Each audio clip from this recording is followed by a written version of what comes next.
다들 아시다시피 저는 어릴 때부터 계속 좋은나무교회를 다니다가 코로나 시기에 잠깐 교회를 떠났다가 작년 가을에 다시 돌아왔습니다.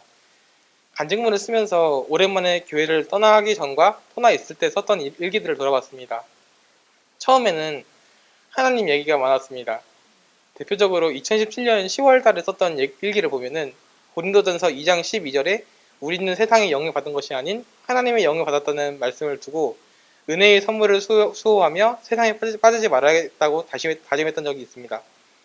하지만 어느 순간부터 세상의 것밖에 없더라고요.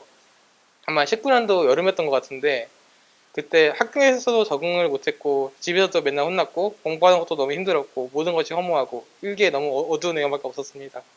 이 간증문을 강원대학교 미래도서관 집중 열람실에 썼는데요. 보다가 눈물이 나오려고 해서 일기예를 끌 수밖에 없었습니다.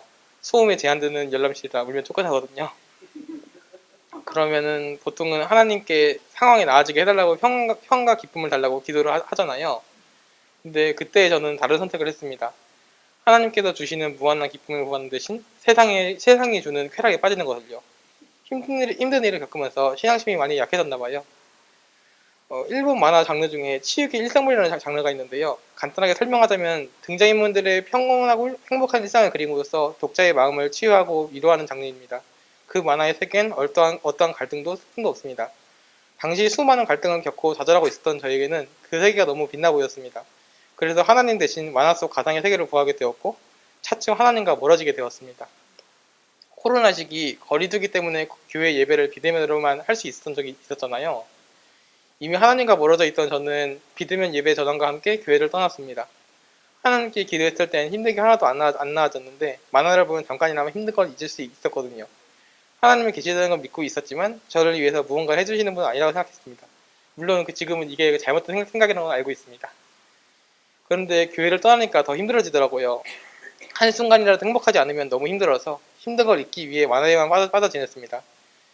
이게 사실 알코올 중독자들이 술 마시면서 하는 말이랑 똑같죠. 공부도 너무 힘들어서 거의 포기했고 학교에서는 거의 졸기만 했습니다. 당연히 공부를 안 했으니까 대학도 붙을 리가 없겠죠.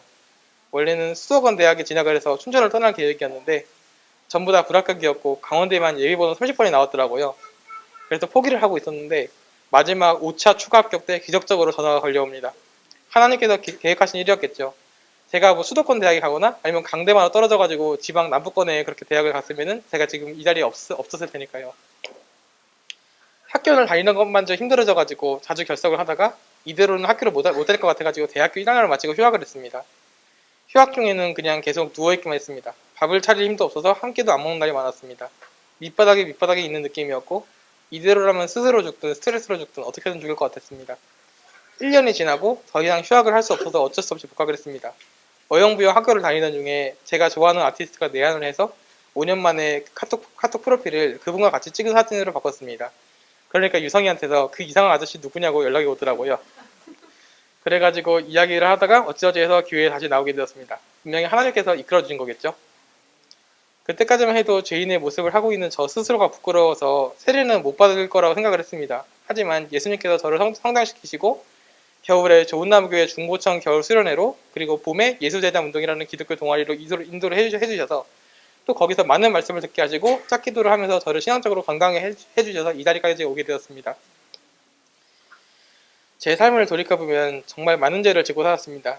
세상의 것을 따라갔고 거짓말도 했고 시기와 질투도 많이 했고 심지어는 교회를 떠나서 하나님은 존재하긴 하지만 나와는 관계없다고 부인하기까지 했습니다. 그럼에도 불구하고 예수님은 저를 버릴 수 있었음에도 불구하고 예수님 당신의 뜻으로 제 죄를 지고 돌아가셨고 당신을 부인하는 저를 용서하셨을 뿐만 아니라 저를 구원하기 위해 다시 교회로 이끄시고 당신의 보혈로 제 죄를 씻어주셨습니다. 저는 예수님으로 말미암아 구원을 받고 새 생명을 얻었습니다. 이제 예전에 죄를 많이 짓던 저는 십자가에 달려 죽었고 예수님께서 주신 새 생명으로 다시 태어나 하나님의 말씀대로 사는 것을 결단하는 저희 모습밖에 없습니다. 너무 감사하고 영광스러워서 나중에 육체의 생명이 끝나고 하나님 나라로 가면은 항상 엎드려 있을 것 같습니다.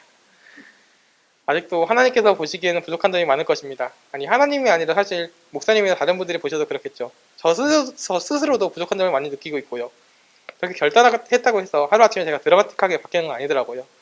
하지만 제 힘으로만 노력하다가 안 돼서 포기하는 게 아니라 하나님께 부족한 부분을 고쳐달라고 기도를 하려고 합니다. 많은 기도 부탁드립니다. 제 신앙의 고백은 이 정도로 마무리하겠습니다. 들어주셔서 감사합니다.